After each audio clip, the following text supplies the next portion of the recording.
आइए मित्रों,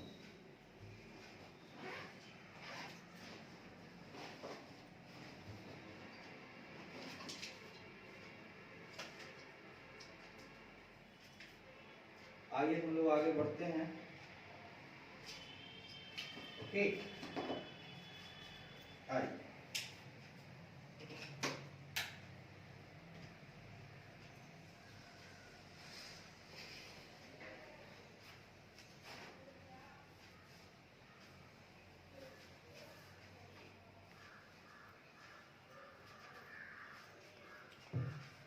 कैसे हैं मेरे प्यारे बच्चों, मेरे प्यारे मित्रों, कैसे हैं आप सभी?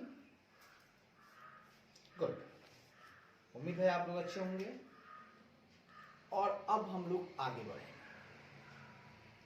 जैसा कि हमने लिखा था पॉइंट नंबर 1 में, जो ऑब्जेक्टिव थे ऑडिटर के, पहला ऑडिटर का ऑब्जेक्टिव था फॉर्मिंग एन ओपिनियन, ओपिनियन को फॉर्म करना और साथ ही साथ रिपोर्ट करना फाइनेंशियल स्टेटमेंट के ऊपर, उसकी रिपोर्टिंग, भैया कैसा है, ट्रू एंड फेयर व्यू दे रहा है, नहीं दे रहा है, कैसे बनाया है, नहीं बनाया, उस सारे ऑडिट रिपोर्ट में लिखे रहे। तो forming and opinion and reporting on the financial statement and reporting on the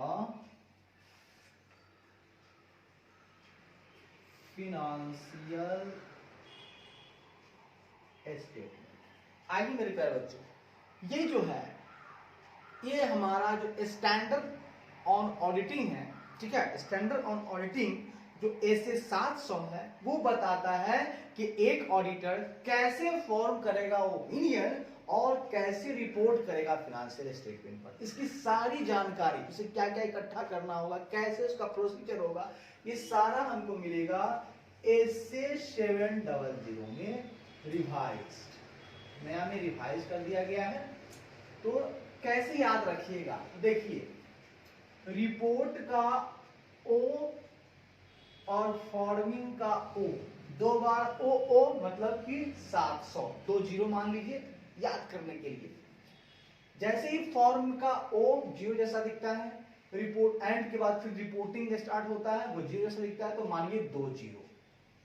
अब आप जानते हैं कि रिपोर्ट वाला सेक्शन जो है ना 700 के बाद होता है, तो चूंकि रिपोर्ट का सेक्शन 700 के बाद, इसलिए 700 माइंड में आप सेटअप कर लेंगे कि फॉर्मिंग का ओ, रिपोर्टिंग का ओ और 7 का जो शेड्यूल है, 7 का जो सीरीज है उसमें ये आता है, तो हमारा 700 हो गया। ये क्या कहता है, तो सुनिएगा, कहता है ये ऑडिटर की रिस्पॉन्सिबिलिटी है। क्या है? ऑडिटर की रिस्पॉन्सिबिलिटी। साहब, मैनेजमेंट की रिस्पॉन्सिबिलिटी तो हमने समझ लिया कि वो फाइनेंशियल स्टेटमेंट को प्रिपेयर करता है, इंटरनल कंट्रोल भी लगाता है बनाते समय, प्रिपरेशन के समय, ताकि वो ध्यान रख सके कि किसी तरह का मटेरियल मिस स्टेटमेंट ना हो सके, चाहे फ्रॉड के कारण हो, चाहे एरर के कारण, इस तरह का फ्रॉड नहीं हो। इससे क्या होता है, अच्छा, ऑडिट करता है ऑडिटर, इसका पर्पस क्या होता है, तो उसका पर्पस होता है कि वो इनहांस करता है degree of confidence of intended user, जो इंटेंडेड यूजर है उनके कॉन्फिडेंस को बढ़ाता है। तो इस तरह से बड़ा फायदेमंद है ऑडिट। चूंकि ऑडिट जो होता है वो कैसा होना चाहिए, उसका एक्सप्रेशन जो होना चाहिए वो इंडिपेंडेंट रिपोर्टिंग होना चाहिए ऑडिटर के द्वारा। ऑडिटर जो कुछ भी एक्सप्रेस कर रहा है वो इंडिपेंडेंटली रिपोर्ट करना चाहिए, एक्सप्रेस करना चाहिए इस रिपोर्ट को, ठीक है, और बताना चाहिए कि भैया फाइनेंशियल स्टेटमेंट जो एग्जिबिट हो रहे हैं, प्रदर्शित हो रहे हैं, वो ट्रू एंड फेयर व्यू दे रहे हैं एंटिटी के अफेयर्स का। क्योंकि फाइनेंशियल स्टेटमेंट जो होता है व्यापार में बनाया जाता है, तो एंटिटी का व्यापार जो बिल्कुल बढ़िया है, इसलिए फाइनेंशियल स्टेटमेंट जो है वो ट्रू एंड फेयर व्यू दे रहा है। और इसमें ऑडिट रिपोर्ट में यही बताना है कि जिस तरह का ट्रांजैक्शन हुआ था, है ना, वैसा ही रिकॉर्डिंग हुआ है, कोई ट्रांजैक्शन में फेरबदल नहीं हुआ है। चलिए, और ये भी ध्यान रखना है कि फाइनेंशियल स्टेटमेंट जो बनाया है एंटिटी ने वो एक्सेप्टेबल फाइनेंशियल रिपोर्टिंग फ्रेमवर्क के हिसाब से, हाँ, और ऐसा एक्सेप्टेबल फाइनेंशियल रिपोर्टिंग फ्रेमवर्क जो कि उस एंटिटी पे एप्लीकेबल था उसी के हिसाब से उसने तैयार किया है फाइनेंशियल स्टेटमेंट, और जितने सारे भी स्टैट्यूटरी रिक्वायरमेंट थे उनको उसने कंप्लाई किया है, किसी तरह की दिक्कत की वाली बात नहीं है। अब हमारी बात चलेगी ऑडिटर की रिस्पॉन्सिबिलिटी को लेकर, ठीक है। अब यहां पे शुरू होता है ऑडिटर की रिस्पॉन्सिबिलिटी। मैनेजमेंट की रिस्पॉन्सिबिलिटी डल हुई, मतलब खत्म हुई, सॉरी। अब आगे ऑडिटर की रिस्पॉन्सिबिलिटी। वो क्या कहना चाहता है? वो कहना चाहता है साहब, वो कहना चाहता है कि ये जो फॉर्मिंग ओपिनियन है, ओपिनियन को फॉर्म करना, ये ऑडिटर की रिस्पॉन्सिबिलिटी है साहब। ऑडिटर्स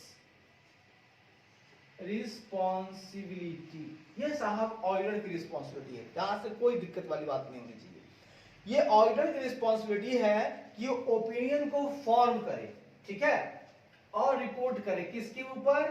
फाइनेंशियल स्टेटमेंट के ऊपर। उसी के ऊपर उसको ओपिनियन देना है। ऐसा थोड़ी है उसका मकान चेक करने गया है, उसका जमीन देखने गया है, नहीं भैया, वो तो देखने गया है फाइनेंशियल स्टेटमेंट, जो देखे हैं उसी के हिसाब से रिपोर्ट करेंगे, उसी पे रिपोर्ट करेंगे, ठीक है। मान लीजिए उदाहरण के तौर पर पिताजी बोले कि बेटे जमीन देखने जाना है, हम लोग खरीदने वाले हैं, जरा जाओ वहां पे और उसका मुआयना कर लो और आकर मुझे बताना। माना उसी तरह से एंटिटी ने बोला, उसी तरह शेयरहोल्डर्स ने बोला ऑडिटर को कि साहब आप जाना और ऑडिट करने के बाद हमें बताना। तो ये बोला फाइनेंशियल स्टेटमेंट को देखने के लिए बोला, तो उसके हिसाब से रिपोर्टिंग जो है होगी। और वहां पर जमीन देखने गए हैं पिताजी, अब आएंगे हम जमीन देखकर तो पिताजी को बताएंगे, पिताजी ऐसी बातें हैं, जमीन सड़क किनारे है, मेन फ्रंट पे जमीन है, वहां से एनएच गुजरती है, बहुत बढ़िया जमीन है। तो ये उसके हिसाब से जमीन पे रिपोर्ट कर दिया उनके लड़के पिताजी के सामने। उसी तरह से ऑडिटर भी शेयरहोल्डर के सामने रिपोर्ट कर देगा। भले ही देगा मैनेजमेंट को, बीओडी को देगा, लेकिन बाद में सारी जानकारियां शेयरहोल्डर तक पहुंच जाएगी। तो चलिए उतनी बातें नहीं करते, आगे बढ़ते हैं। तो इसमें कहता है कि ये ऑडिटर की रिस्पॉन्सिबिलिटी है कि वो फाइनेंशियल स्टेटमेंट के ऊपर ओपिनियन दे। साथ ही साथ यह जो है ये भी बताता है, क्या बताता है साहब? ये बताता है कि क्या फॉर्म है, क्या कंटेंट है ऑडिटर्स रिपोर्ट के।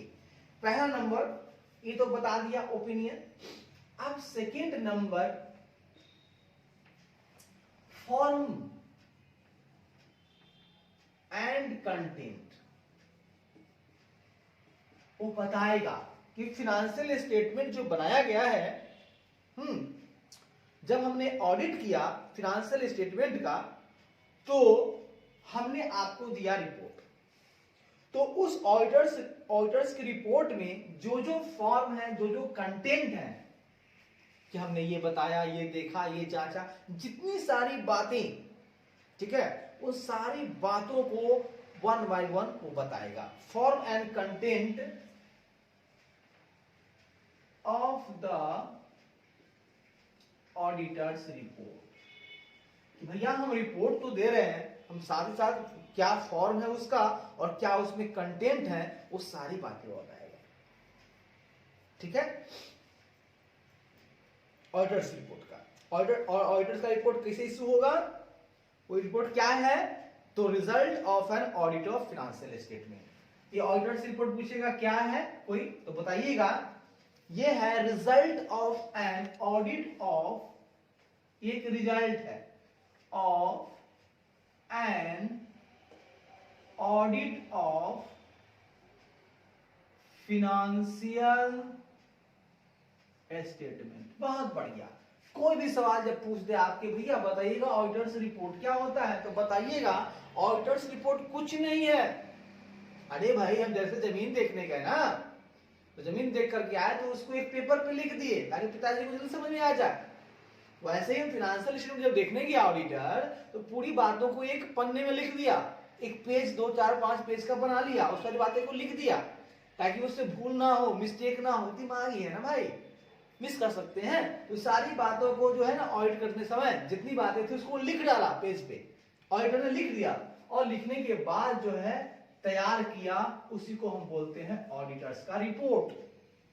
ठीक है, तो ऑडिटर्स रिपोर्ट में जितने भी फॉर्म हैं, जितने भी कंटेंट हैं, उन जो जाना है वो सारी बातें इसमें बता देगा। ऑडिट रिपोर्ट में बहुत सारी बातें होती हैं, सीरियल वाइज उसका जो होता है पैराग्राफ होता है, उसमें सारी बातें बताई जाती हैं, वो हम आगे बढ़ेंगे। चलिए अगला पॉइंट देखते हैं हम लोग। कहता है कि जो एसे है, जो 700 है या जितने सारे हैं, उसकी जो रिक्वायरमेंट है, उसका एम क्या है। भैया हम लोग एसे का यूज क्यों करते हैं, तो देखिए साहब, उसका एम होता है वो एड्रेस करता है। ठीक है, वो एड्रेस करता है। एसे जो होता है हमारा स्टैंडर्ड ऑडिटिंग जो होता है मेरा, वो क्या करता है कि वो उसका उद्देश्य होता है एड्रेस करना। क्या एड्रेस करता है कि भैया जो भी बैलेंस शीट में है, ठीक है, ऐसे के हिसाब से ऐसे को बताता है कि जो भी एप्रोप्रिएट बैलेंस है between need for consistency and comparability in auditors report globally, उसको कहना चाहता है कि जो भी एप्रोप्रिएट बैलेंस है ना, उसको एड्रेस करता है, उसकी तुलना करता है कि क्या वो सही है, पिछले साल से तुलना किया, मिलाया। तो हमारा ये कहना है कि जो एसे है ये हमारा जो बता रहा है, उसमें हम लोग क्या करते हैं, एड्रेस करते हैं क्या, एप्रोप्रिएट बैलेंस।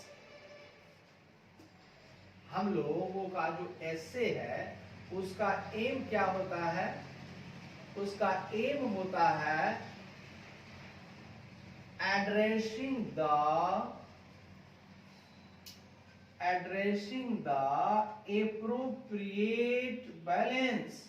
वो क्या करता है, एड्रेस करता है एप्रोप्रिएट बैलेंस को, addressing N appropriate balance.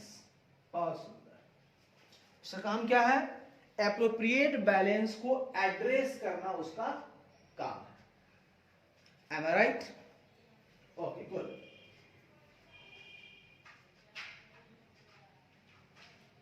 Address करना काम है, अच्छी बात है, good. Between need for consistency and comparability, ठीक है, बैलेंस कहां देखेगा, बैलेंस बिटवीन जो ऑडिटर्स की रिपोर्टिंग है ना, जो ऑडिटर्स ने रिपोर्ट किया है वो रिपोर्ट ग्लोबली होना चाहिए साहब। ये नहीं कि सिर्फ हम समझ पाए। ऑडिटर्स की रिपोर्टिंग कैसी होनी चाहिए, ऑडिटर्स रिपोर्टिंग ग्लोबली होना चाहिए, मतलब कहीं से कोई भी समझे बुझे तो तुरंत समझ में उसको आ जाए। ठीक है, तो जो कंसिस्टेंसी होना चाहिए और उसकी जो कंपेरेबिलिटी होनी चाहिए, बिल्कुल साफ सुथरा एकदम कंसिस्टेंट होना चाहिए। मतलब ऑडिट रिपोर्ट कैसा होना चाहिए, ऑडिट रिपोर्ट कैसा होना चाहिए, कंसिस्टेंट होना चाहिए और कंपेरेबल होना चाहिए, कंपेरेबिलिटी, उसमें कंपेरेबिलिटी होनी चाहिए, वो तुलनात्मक होना चाहिए। ऐसा नहीं कि कुछ समझ में ही ना आए, कंपेरेबल होना चाहिए, तुलनात्मक होना चाहिए, कंसिस्टेंट होना चाहिए, हर साल बनना चाहिए, ताकि हम लोग पिछले साल से इस साल को मिला सके आराम से। क्योंकि ऑडिट रिपोर्ट कैसा होता है, ग्लोबली होना चाहिए। मतलब कोई भी, अब मान के चलिए उस कंपनी में कोई विदेश के आदमी को शेयर खरीदना हो, तो उसको भी समझ में आ जाए, सब कुछ ठीक ठाक लग जाए, तभी तो वो खरीद पाएगा। क्योंकि अब तो मार्केट ग्लोबलाइज्ड है, तो यहाँ की कंपनियां वहां की कंपनियां यहाँ आती जाती हैं। तो इस बात को ख्याल में रखते हुए ऑडिट रिपोर्ट जो है कंपेरेबल होना चाहिए, कंसिस्टेंट होना चाहिए और प्रीवियस जो है ग्लोबली होना चाहिए, ताकि कोई भी इसको आसानी से समझ सके। and the need to increase the value of auditor reporting by making the information provided in the auditor's report more relevant to users। वाह, क्या कहता है कि जो ऑडिटर्स की रिपोर्टिंग है उसकी वैल्यू है ना, उसको इंक्रीज होने की जरूरत है, उसकी वैल्यू बढ़ती रहेगी। कैसे बढ़ेगी? जब वो इंफॉर्मेशन प्रोवाइड करता है ऑडिटर्स रिपोर्ट में, जो इंफॉर्मेशन प्रोवाइड करता है, आप देखिएगा ये जो ऑडिट रिपोर्ट है इसमें बहुत सारे इंफॉर्मेशन है, इसमें इंफॉर्मेशन प्रोवाइड किया गया है, ठीक है, बाय द ऑडिटर। तो ऑडिटर ने जो इंफॉर्मेशन इसमें प्रोवाइड किया है, ठीक है, ऑडिट रिपोर्ट में जो भी इंफॉर्मेशन प्रोवाइड किया गया है ना, वो कैसा होना चाहिए, उसकी वैल्यू जो होनी चाहिए। हाँ, ये जो ऑडिट रिपोर्ट है ये इसकी वैल्यू कब इंक्रीज करेगी?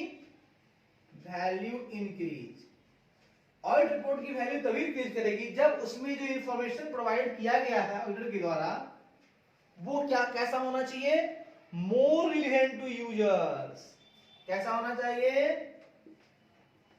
मोर रिलेवेंट टू यूजर्स। वाह साहब, मतलब जो उपयोग करता है, यूजर्स हैं, उनको अगर खूब रिलेवेंट होगा, उनको जैसा चाहिए वैसा ही मिलेगा, तो जैसा चाहिए वैसा मिलेगा, तो इसका मतलब ऑडिट रिपोर्ट का वैल्यू बढ़ रहा है। बहुत अच्छी बात है, बिल्कुल कंसिस्टेंट है, कंपेरेबल है, निरंतर काम हो रहा है उसमें, हर साल बन रहे हैं, हम तुलना कर पा रहे हैं, बहुत बढ़िया है। ग्लोबलाइजेशन ग्लोबली बनाया गया है ताकि हर कोई समझ सके, तो बहुत बढ़िया बात है। आगे बढ़ेंगे। This essay promotes consistency in the auditors report.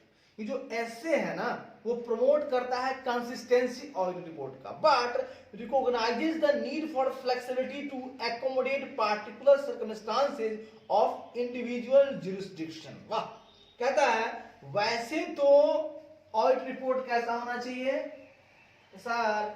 Audit report जो होना चाहिए, आइएगा, जनरली ऑडिट रिपोर्ट हमारा कैसा होना चाहिए? उसमें कंसिस्टेंसी होनी चाहिए। कंसिस्टेंसी मतलब एकदम समान रूप से चल रहे हैं, कोई टेंशन नहीं, कोई बदलाव नहीं। लेकिन बट कभी कभी जरूरत पड़ती है, need for flexibility, but sometimes recognised flexibility. वो चाहता है कि कभी कभी इसमें फ्लेक्सिबिलिटी होनी चाहिए ऑडिट रिपोर्ट में, ठीक है। रिकॉग्नाइज नीड फॉर, जरूरत पड़ती है नीड फॉर फ्लेक्सिबिलिटी। क्यों? होता क्या है कि हमको उसमें थोड़ा लचीलापन भी होना चाहिए ऑडिट रिपोर्ट में, ठीक है। हाँ, टू एकोमोडेट मतलब समायोजित करना particular circumstances of individual jurisdiction. हाँ, कुछ जो है व्यक्तिगत जो क्षेत्राधिकार है, जुरिस्डिक्शन है, उनकी जो ऐसी परिस्थितियां होती हैं, सर्कमस्टांसेस होती हैं कि उन परिस्थितियों में थोड़ा सा ऑडिट रिपोर्ट को फ्लेक्सिबल होना होगा, ठीक है। एकदम कंसिस्टेंट नहीं, थोड़ा सा चेंजिंग हो सकता है। अब मान के चलिए कहीं किसी जुरिस्डिक्शन में किसी चीज की मनाही होगी, तो हो सकता है पिछले साल लॉ दूसरा था, इस साल लॉ दूसरा है, तो पिछले साल हमने जो काम किया अगली सरकार आई वो काम करने को नहीं कह रही है, तो उसको हम थोड़ा सा ब्रेक कर देंगे। तो थोड़ा सा लचीलापन होना चाहिए, फ्लेक्सिबिलिटी होनी चाहिए। हो सकता है ऐसा, कोई दिक्कत वाली बात नहीं है। कुछ ऐसी पार्टिकुलर सर्कमस्टांसेस होती हैं वहां पे ऐसा हो सकता है, ठीक है। पार्टिकुलर सर्कमस्टांसेस में ऐसा हो सकता है, फ्लेक्सिबल हो सकता है। वैसे वो हमेशा कंसिस्टेंट रहेंगे, लेकिन कभी कताल according to individual circumstances, according to circumstances of, क्या है देखें कुछ, circumstances of individual according to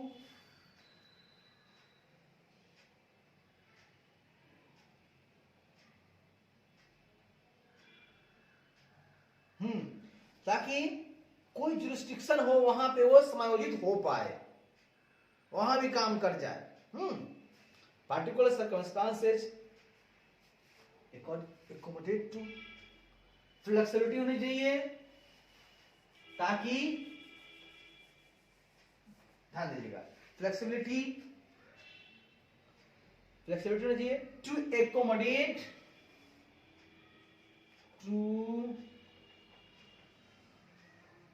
to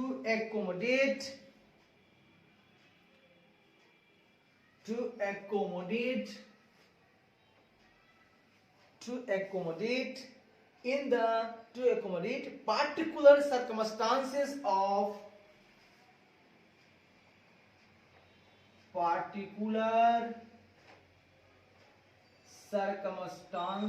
of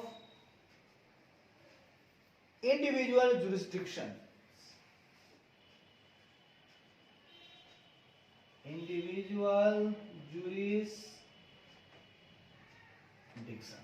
चलिए, तो थोड़ा सा फ्लेक्सिबल होना चाहिए रिपोर्ट, हमेशा कंसिस्टेंट ना हो, जरूरत पड़ने पर फ्लेक्सिबल, ताकि वो समायोजित हो सके। कुछ ऐसी विशेष परिस्थितियां होती हैं जब, तो उन विशेष परिस्थितियों के लिए समायोजित करने के लिए थोड़ा फ्लेक्सिबल भी उसमें होना चाहिए। ठीक, consistency in the auditors report कहता है, consistency in the audit reports when the audit has been conducted in accordance with SA। देखिए, ये कंसिस्टेंट कब माना जाएगा भैया? जब वो SA के हिसाब से ऑडिट रिपोर्ट बनता है तो मानो कि वो कंसिस्टेंट है। ठीक है, अगला पॉइंट समझिएगा, ऑडिट जो कंडक्टेड हो रहे हैं वो अगर एसए के अनुसार हैं, अगर एसए के अनुसार हैं तो माना जाएगा कि ऑडिट रिपोर्ट जो बनेंगे वो कैसे कहलाए, वो कैसा होगा? ऑडिट रिपोर्ट कंसिस्टेंट होगा। बिल्कुल सही बात है। अगर एसए के हिसाब से सारी के सारे ऑडिट हुए हैं, ऑडिट कंडक्ट हुए हैं, ठीक है, अगर ऑडिट कंडक्ट हुए हैं ऐसे के हिसाब से, व्हेन ऑडिट बीन कंडक्टेड ऐसे के हिसाब से, तो माना जाएगा कि ऑडिट रिपोर्ट में कंसिस्टेंसी है। किसमें कंसिस्टेंसी है? ऑडिट रिपोर्ट में कंसिस्टेंसी है। बिल्कुल सही बात है। अगर ऐसे जैसे जैसे बोला हमने वैसे वैसे किया, इसका मतलब ऑडिट रिपोर्ट कैसा बनेगा मेरा? Consistent, consistent, consistent. वाह, वेरी नाइस, बहुत बढ़िया, बहुत शानदार, जबरदस्त। आइए आगे देखिएगा, promotes credibility in the global market place by making more readily identifiable those audits that have been conducted in accordance with globally recognized standard। कहता है बहुत सुंदर, बहुत ज्यादा क्रेडिबिलिटी मिलेगी, ये प्रमोट करेगा क्रेडिबिलिटी को। अब कहां? ग्लोबल मार्केट प्लेस में। हाँ, अगर वो बहुत ही आसानी से आइडेंटिफिएबल हो, दो ऑडिट, वैसे ऑडिट जो कि कंडक्ट हुए हैं ग्लोबली रिकॉग्नाइज्ड स्टैंडर्ड के हिसाब से। वाह, अगर हम ऐसे के हिसाब से करते हैं तो कंसिस्टेंट होगा। लेकिन लेकिन लेकिन बात समझिएगा, ये बहुत अच्छी बात कही गई है, बहुत ही खूबसूरत बात कही गई है, सुनिएगा, समझिएगा। अगर हम ऑडिट करें ग्लोबल स्टैंडर्ड के हिसाब से, किस स्टैंडर्ड के हिसाब से साहब? ग्लोबल स्टैंडर्ड के हिसाब से। अच्छी बात है। अब हम लोग देखते हैं कि क्या कहना चाहता है, जरा समझते हैं। ठीक है, सुनिएगा, एकदम ध्यान सुनिएगा, एकदम मन लगाकर। पढ़ाई कठिन नहीं होता है, प्रयास करना है हमें, और क्या करना है? सुनिएगा, मैं कहता हूं हर बच्चे को पढ़ते हुए पढ़ाते हुए पढ़िए, बड़ा मजा आएगा। सुनिएगा, कहना चाहता हूं मैं ये कि ठीक है, अगर ऑडिट जो हम कर रहे हैं, है ना, ऑडिट को अगर कंडक्ट किया गया है, ठीक है, देखिएगा, ऑडिट कंडक्टेड, अगर ऑडिट कंडक्ट किया गया है ग्लोबली रिकॉग्नाइज्ड स्टैंडर्ड के हिसाब से, in accordance with globally, in accordance with globally recognised standard, globally recognised standard. अरे भैया अगर हम ऑडिट कर रहे हैं वैसे कर रहे हैं जो कि ग्लोबली रिकॉग्नाइज्ड स्टैंडर्ड है, ऐसा स्टैंडर्ड जो पूरे विश्व में एक जैसा है, उस स्टैंडर्ड के हिसाब से अगर हम ऑडिट करें तो क्या होगा पता है? बड़ा अच्छा लगेगा। तो क्या होगा, इससे फायदा क्या होगा कि ग्लोबल मार्केट प्लेस में क्रेडिबिलिटी प्रमोट होंगी, मतलब क्रेडिबिलिटी, बात समझिएगा, बड़ी अच्छी बात है, मतलब विश्वास, भरोसा, कि भैया बड़ा आसानी से हमको हर चीज मिल जाएगा, रीडली आइडेंटिफाई हो जाएगा, मतलब आसानी से हम समझ पाएंगे कि ऑडिट के दौरान इसमें क्या क्या हुए हैं। किसी भी कंपनी का अगर हम ऑडिट करते हैं ग्लोबली स्टैंडर्ड के हिसाब से तो भैया किसी को भी आसानी से सब कुछ पता चल जाएगा, मोर रीडली आइडेंटिफाई हो जाएगा, ठीक है। ग्लोबल मार्केट प्लेस में उसकी पहचान हो जाएगी, कहीं के भी बंदे आकर के उस एंटिटी के साथ जुड़ सकते हैं, मिल सकते हैं। ये कहना चाहता है, क्या कहना चाहता है कि क्रेडिबिलिटी बढ़ जाती है ग्लोबल मार्केट प्लेस में अगर रीडली आइडेंटिफाइबल हो जाए वो ऑडिट, मतलब ऑडिट आसानी से समझ में आ जाए, ठीक है। ऑडिट जो है आसानी से समझ में आ जाएगा अगर वो ग्लोबली रिकॉग्नाइज्ड स्टैंडर्ड के हिसाब से बनाया गया है। तो क्या होगा, क्रेडिबिलिटी बढ़ जाएगी ग्लोबल मार्केट प्लेस में, ग्लोबल मार्केट प्लेस में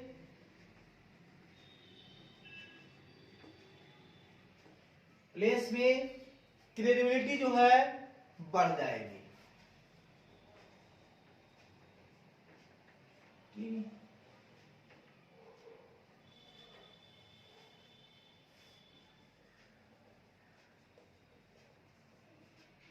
प्रमोट हो, चलिए। It also helps to promote the users understanding and to identify unusual circumstances when they occur। यह जो है, जो हमने आपको बोला कि अगर आप ग्लोबली रिकॉग्नाइज्ड स्टैंडर्ड के हिसाब से ऑडिट करते हैं तो कुछ और भी फायदे होंगे। ये क्या करेगा, प्रमोट करेगा यूजर्स के अंडरस्टैंडिंग को, क्या करेगा, यूजर्स के अंडरस्टैंडिंग को प्रमोट करेगा और ये आइडेंटिफाई करेगा अनयूजुअल सर्कमस्टांसेस जो कि अकर होने वाला है। देखिए अगर आपने ग्लोबली रिकॉग्नाइज्ड स्टैंडर्ड के हिसाब से ऑडिट को कंडक्ट किया है तो सबसे पहला प्रमोट हो जाएगा credibility in global market place, पहला पॉइंट।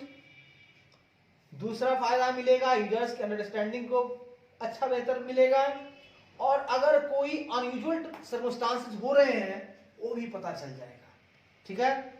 यूजर्स की अंडरस्टैंडिंग प्रमोट होगी, यूजर्स अंडरस्टैंडिंग प्रमोट हो जाएगा साहब, ये प्रमोट होगा मेरे मित्र, यूजर्स की अंडरस्टैंडिंग प्रमोट हो जाएगी।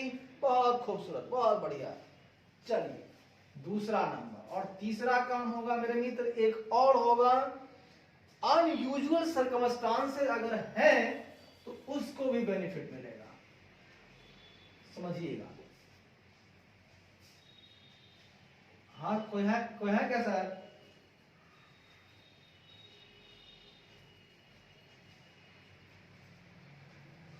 ओ सर क्या आइए बैठिए ना, आइए बैठिए ना, कोनो बात नहीं है, अब इसको जो है ना, आपको जैसे पढ़ाई पढ़ रहे हैं। हाँ, आधा घंटा का रहता है। अच्छा लास्ट लाइन है आइडेंटिफाई अनयूजुअल सर्कमस्टांसेस। अच्छा, तो आइए ना, तब तक आगे है कहना, उधर देखते हैं। और आगे है उधर नहीं आगे है तो अच्छा दोनों तरफ हम दूसरी देख तरफ रहे देख थे। रहे हैं। हाँ सही बात है, आते हैं सारे। चलिए तो आइए मेरे मित्र, हम लोग यहाँ पे आगे बढ़ते हुए चले। 2 नंबर पॉइंट, 3 नंबर पॉइंट। तो सवाल ये उठ रहा है कि अगर ऑडिट कंडक्ट हुआ है आपका ग्लोबली रिकॉग्नाइज्ड स्टैंडर्ड के हिसाब से, तो फायदा क्या होगा कि प्रमोट करता है वो ग्लोबल मार्केट प्लेस को, कि क्रेडिबिलिटी को, कि उसमें क्रेडिबिलिटी है, मतलब आप समझे उसकी विश्वसनीयता को। क्रेडिबिलिटी का मतलब होता है विश्वसनीयता, ठीक है। ऐसे समझे कि भैया ये विश्वासी है, बहुत विश्वसनीयता बढ़ गई इसकी। हाँ भैया जो भी ऑडिट हो रहा है वो तो अब ग्लोबल वाली बात है तो सबको समझ में आएगी, तो यूजर्स की अंडरस्टैंडिंग बढ़ जाएगी जो यूजर्स हैं। और अगर कोई अनयूजुअल सर्कमस्टांसेस हो रहे होंगे तो सबको पता चल जाएगा, सबको समझ में आ जाएगा। तो इस तरह से हम लोग इसमें मुख्य जो बातें हैं forming an opinion and reporting on the financial statement में, वो कहना चाहता है कि जो भी एसए के हिसाब से अगर है, ये ऑडिटर की रिस्पॉन्सिबिलिटी है ओपिनियन को फॉर्म करना, ध्यान रखना कि भैया कंसिस्टेंसी बनी रहे, कंपेबिलिटी हो ऑडिटर रिपोर्ट में, ऑडिटर्स की रिपोर्ट में। ऑडिटर्स का रिपोर्ट है क्या, तो मैं जानता हूं ऑडिटर्स का रिपोर्ट होता है result of audit of financial statement. Financial statement के ऑडिट करने के पश्चात जो परिणाम मिलता है वही आपका ऑडिट रिपोर्ट में इश्यू किया है, वही ऑडिट रिपोर्ट। बात खत्म। तो इस तरह से हम लोगों ने समझा। अब फिर हम लोग आगे थोड़ी देर पढ़ेंगे, तब तक थोड़ी देर के लिए विराम चाहते हैं, तो आगे बढ़ेंगे। आइए, थैंक यू।